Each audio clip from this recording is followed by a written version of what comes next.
गुजरात के सूरत के नौसारी लोकसभा क्षेत्र में अभी मैं हूं और यहाँ के सांसद CR पाटिल हैं। उनके बारे में आप सभी जानते हैं कि उन्होंने एक बार जो है सबसे ज़्यादा वोट से जीतने का कीर्तिमान स्थापित कर दिया था।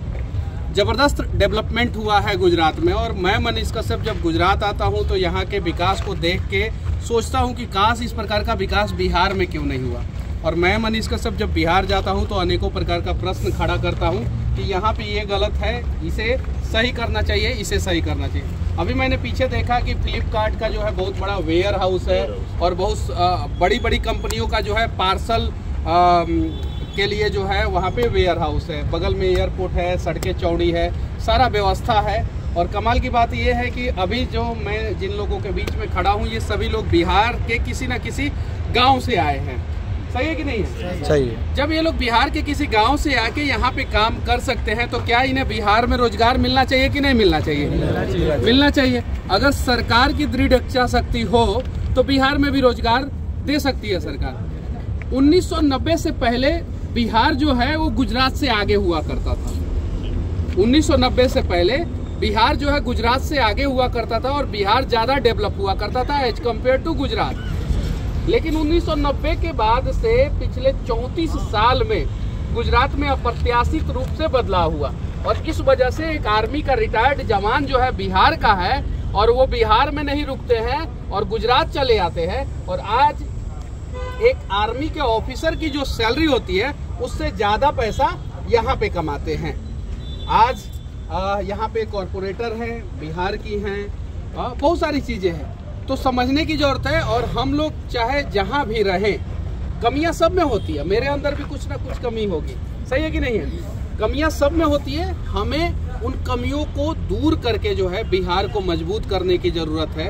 एक समय श्री कृष्ण बाबू जब हमारे बिहार के मुख्यमंत्री हुआ करते थे उस समय केरल, तमिलनाडु, गुजरात, महाराष्ट्र, हरियाणा, पंजाब, बंगाल, उड़ीसा हर जगह के लोग जो है बिहार में जाके काम करते थे। बरौनी में, बोकारो में, जमशेदपुर में, अनेकों कोल माइंस में। इस देश का कोई ऐसा राज्य का कोई ऐसा डिस्ट्रिक्ट नहीं था जहां से लोग बिहार में जाके काम नहीं करते थे। आजाद भारत में जब देश आजाद हुआ उसके बाद की मैं बात कर रहा हूं। और आज इस देश का कोई ऐसा चौक चौराहा, गली मुहल्ला नहीं है जहां पे एक बिहारी धक्के खा के जो है वहां पे काम ना करता। ये चीजें बदल गया। और ये क्यों बदल गया? क्योंकि हमने इस चीज को सोचने का प्रयास नहीं किया। आप लोगों ने मुझे बुलाया, खासकर मैं आपको सभी को धन्यवाद देना चाहता हूँ। धन्यवाद देना चाहता हूँ आप लोगों को। लेकिन मैं आप लोगों से कहना चाहता हूँ कि देश के किसी भी कोने में रहिए, अगर बिहार में जन्म हुआ है तो एक बार आवाज उठाइए। ये बिहार वो धरती है जिस धरती के डर से सिकंदर जो है आगे घुसने का प्रयास नहीं किया, क्योंकि चंद्रगुप्त मौर्य का शासन था और सिकंदर डर के मारे जो है ना मगध साम्राज्य में जो है अपनी बहन की शादी कर दिया था कि मगध साम्राज्य जो है हमारे ऊपर चढ़ाई नहीं करेगा। पता है ये बात? सिकंदर डरता था हमारे बिहार से। अब जाइए इतिहास का पन्ना उठा के देख लीजिए, इतना समृद्ध बिहार रहा है और आज हम धक्के खाते हैं दूसरे राज्यों में।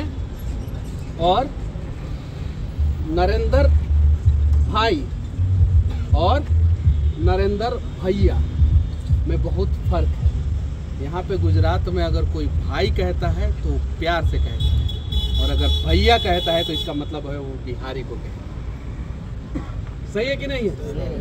ये चीज़ है। तो इस गैप को जो है ख़त्म करना है और मैं प्रयास करूँगा कि जिस प्रकार से गुजरात में विकास हुआ है, मेरे आंखों से गुजरात में विकास दिख रहा है। यहाँ पे भाजपा की सरकार है और मेरे आंखों से बिहार में भी भाजपा और जदयू की सरकार है। बिहार में विकास दिख ही नहीं रहा। तो मैं चाहता हूँ कि बिहार में भी विकास हो और हमारे जितने भी परदेसी लोग हैं घर आ जाएं और सिर्फ छठ और दीपावली के लिए नहीं, परमानेंट घर आएँ और घर पे आके खुशहाल जिंदगी बिताएं। जय हिंद।